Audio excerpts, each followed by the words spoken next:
Hello everyone and welcome back guys to round 2 of the LCR Formula 2 Championship, where today we head to Australia. Now obviously if you guys are new around here, do make sure you get yourself subscribed for more of the LCR Formula 2 Championship. A lot of LCR content going up on the channel at the moment, but it is where I race mainly in my leagues, hence why obviously there are a lot of highlights coming from it. But yeah, this week though we headed to Australia. This was actually, I think, the first proper race I was doing on my new wheels, so it was going to be interesting to see how we would fare. I did actually get a qualifying lap in this time, but it wasn't very good. I think we start P8 on the grid for the feature race here today. But yeah, quite looking forward to getting back into it though. Like I said, first race on the new wheel. It was certainly going to make things interesting, and yeah, hopefully it, can be a good, solid race at the end of the day. We're not going to be up to pace to where we were previously, but we'll give it our best shot nonetheless. Going for the alternate strategy mediums to a set of the super softs in towards the latter stages of the race. But yeah, we're ready then on the grid here in Australia. The 5 lights are coming on now, and it is the lights out, and away we go. They're getting off to, once again, a horrible, horrible start, just bogging down ever so slightly there. A lot of the guys on the softs are going to get a much better start anyway there as we head down in towards turn 1, all the way down into P10 already here as we head through the first couple of corners, and there's someone going sideways, and there's been an absolute, what is that pile-up?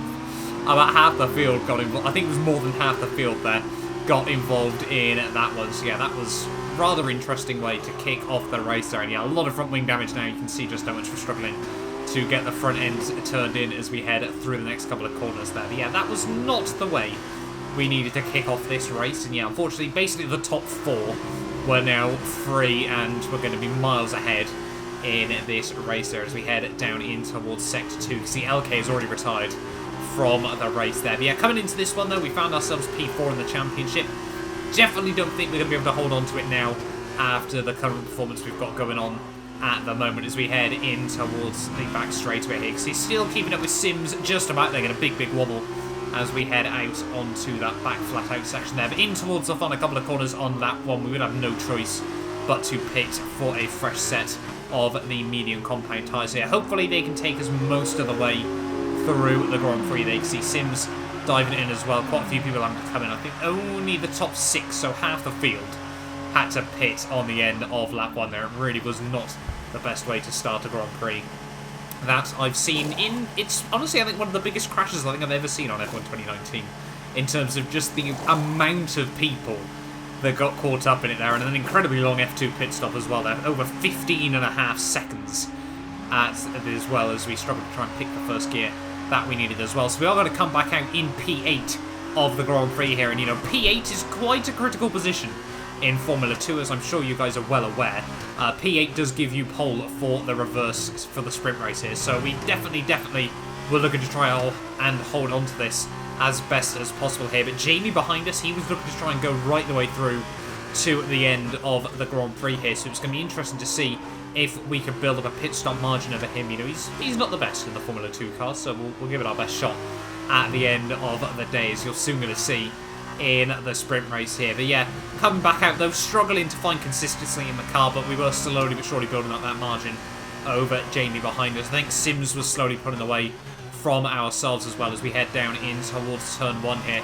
You can see trying to get the power down there. The gap to Jamie now 8 seconds behind us here, and as we head over the next couple of laps, the gap to Sims, he had opened up another few tenths over the last few laps there, but I think we pulled out even more over Jamie there as we just stink the grass through turn 1 there and get very loose on the exit. The gap to Jamie now up to 10.7, so we'd opened up about 1.3 seconds a lap over him at the moment there. But you can see by the end of lap 11 though, we were starting to be under pressure from actually LCR Ben, who had made his first pit stop in this race here, and he was looking to try and obviously just get past us. We weren't looking to hold him up, but we were certainly looking to, just play our own race at the moment. We couldn't afford to lose much time behind him as well here, just fighting with him in this race as we try and get the power down. You can see exceeding track limits there, not too sure how we picked up a warning for that one. They're breaking down nice and tidily in towards turn 3. Ben though not actually going for the move that time around there. A bit of a lock up through the corner there, but we got the inside for turn 4 there, and yeah, at the moment we're probably not doing Ben any favours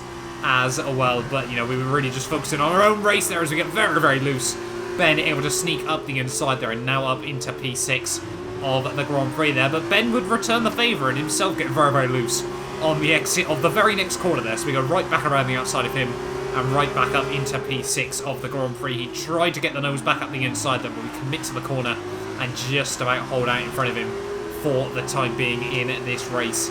But on the end of lap 12 though, we would finally get out of Ben's way and dive it in for our second pit stop of the day here. Now hopefully we can just take a set of the super softs right the way through to the end of the Grand Prix here. But how far up the road is Jamie going to reappear in this race? It's looking like it is going to be a battle between the pair of us for the top 10 here today. We can see a nice, a fairly respectable 5.6 second stop there. We luckily picked the right gear this time around. His futile ride dog as well has to dive it into the pit lane on the end of that lap there. But yeah, Jamie, he's about 12 seconds up the road, I think, at this stage of the day. So we're really going to have to try and push over these final few laps and really just, you know, have to go completely all out, taking out a good sort of 2.5, 3 seconds a lap here of him. And, you know, that's exactly what we were trying to do as we head out towards the end of lap 13 here. The gap had already come down to, what's that, 10 seconds there. So we'd already, yeah, we were taking about 3 seconds a lap out of him in the early stages of this stint there. Into lap 14, we'd taken 4 seconds out of him on that lap alone. So yeah, we were definitely going to be able to close up to him by the end of the Grand Prix. But luckily it didn't actually matter because Jamie had forgot about the F2 rule that you do need to pit onto a set of, you know, you need to make a pit stop. And, you know, after lap 3, I think it is, of the Grand Prix. It's a very, very strange rule on F1 2019. I've never quite understood it, in all honesty there. But yeah, Jamie would have to pit again in the dying stages of the race, but unfortunately it wouldn't actually matter in the end because there would only be 8 cars running as we head onto the final lap of the Grand Prix, and that would suddenly come down to 7 as Jam Pancakes crashed over the line. Not too sure how he managed that one there. So currently, yeah, we're technically 7 out of 7, even though Jamie's behind us in this Grand Prix there. But yeah, Jam Pancakes, he actually DNF'd before the line, rolled over it, so he's not actually going to be able to pick up the points from that as we head through the final couple of corners there. Quite a lonely race at the end of the day, but at the final corner down towards the start finish line, it is going to be P7. It would actually end up being P6, obviously, from Jam Pancake's retirement there. And I mean, that must have been inches from the line at the end of the day there. But yeah, P6 from P8 on the grid. It's a few more solid points on the board. Like I said, we're just aiming for consistency in this championship. But, you know, this week even, obviously on the new wheel, we were certainly going to struggle for that. And I mean, top 5 was all we were going to be able to get anyway. Obviously the top 4 escaped the carnage on lap 1, and I think we did actually finish, apart from obviously Ben, because he didn't pick up any damage from it. We were the top runner who had to make the 2-stop in the race there. But it was Dralex who took home the race victory with the fastest lap ahead of Fens, Fiesta 24, Apex, Ben, myself, Jamie, and then Jam Pancakes also picks up P8 at the end of the day there. I had a Ride Dog, Ben, LK, and Sims all not making it through to the end of the first race of the night there. So yeah, quite an interesting one. But hopefully the sprint race starting up towards the front of the field, we can have a nice, good race ahead of us here as we're ready on the grid for the second race of the night. Then we've got Jamie and Jam Pancakes just in front of us here. The 5 lights are coming on now, and it is lights out and away we go there. And this time around, getting a little bit of a better start. Certainly Jam Pancakes not getting off to the start that he would have wanted there. So that's Jamie straight up into the lead as we head down in towards turn 1 here. If you can just see Jamie actually picking up a warning instantly in this Grand Prix there. But I need to get past Jamie as quickly as possible here because people like Jam Pancakes are going to be much, much quicker than us in this Grand Prix. But you know, Jamie is always going to try and defend whether it helps him or not in these races. So we're certainly going to have to try and apply the pressure as quickly and as early as possible in this Grand Prix as we head through turn 4 and turn 5 there. You can see almost pushing him through those couple of corners here, down in towards sector 2, just riding the curbs quite nicely there. Jamie gets all kinds of loose through that corner there, so we're going to be able to have a look around the outside as we head out onto the back half of the circuit here, braking fairly evenly in towards the next couple of corners. We're going to go for the slow in, fast out there. Jamie gets caught on the curbs. We're much, much braver on the throttle, and we do get around the outside and now up into the lead of the Australian Grand Prix sprint race here. As you can see, Jam Pancakes as well, trying to potentially have a look around the outside of Jamie there, but I don't think he's really going to be able to make that move work as we get a good run off the exit of the corner there. We've got to watch for Jamie in the slipstream just behind us, potentially trying to go for a bit of a lunge perhaps, but no, this time around keeps it nice and tidy. We were a little bit late on the brakes there, but we get a good run off the exit of the corner there as we head now down in towards the final couple of corners of lap 1 there. And yeah, third to first on the opening lap was exactly what we needed in this race. Through the final couple of corners we go. And yeah, as we head out of the final corner, they almost get very, very loose out onto the grass. But yeah, now we need to try and make a bit of a breakaway from Jamie here as we head on to lap 2 there. But Jamie had other ideas. As we head down in towards turn 1, he was going to go for the lungiest of lunges thing I've ever seen and basically put himself out of contention in this race. He did admit he missed his braking point because he was looking at the back end of my car. So, well done, Jamie. You almost ruined us both there, but luckily he only took himself out of the Grand Prix there. And yeah, that will give me a little bit of breathing room in this race. But unfortunately, you might have noticed myself, we were on the set of these super soft tyres. It actually was looking like the mediums might be slightly better because this race was just going to be ever so slightly too long here as we head towards the halfway stage of lap 4 there. And Dralex, he was now all over the back of us here. And unfortunately, it was a small mistake. We just got a little bit too early on the power. And that would unfortunately send us round and send us plummeting down the order in this race. But down to P7, I think it's going to be P8 as well as Fiesta 24 is going to be able to get past us there. So I almost accidentally completely block him on the circuit there. But yeah, that unfortunately would very swiftly put pay to a good battle for the race lead here. And yeah, now we'd only be ahead of Jamie. So he took himself out, I took myself out.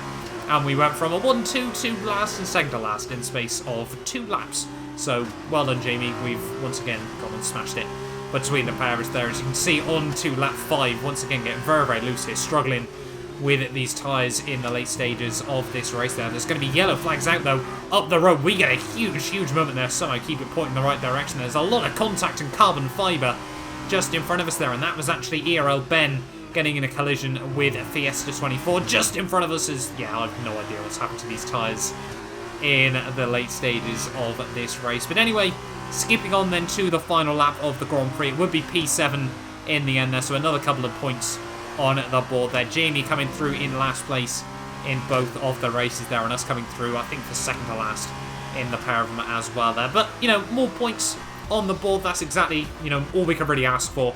Like I said, first race on the new wheel was always going to be an interesting one, and just a couple of small mistakes really did cost us at the end of the day there. But yeah, certainly good fun nonetheless, like these F2 races always end up proving to be. Unfortunately, next week out, I won't actually be able to race. Unfortunately, I'm away this weekend, so there'll be no highlights from F2 or F1, but we should hopefully be back for Formula E as well down the line. But yeah, thank you all so much for watching this video. Do get yourself subscribed if you're new around here as well, and you do want to see more F2 2019 content on the channel. But yeah, that'll do us for this week then, and hopefully I will see you guys next time.